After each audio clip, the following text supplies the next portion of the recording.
என்னும் கடவுளின் மெய்யில்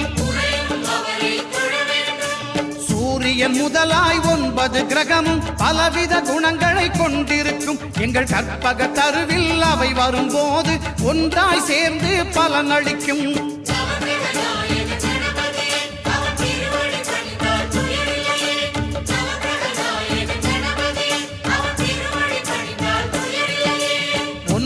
கோளும் ஒன்றாய் காண அங்கு கற்பகம் என்னும் கடவுளின் மெய்யில்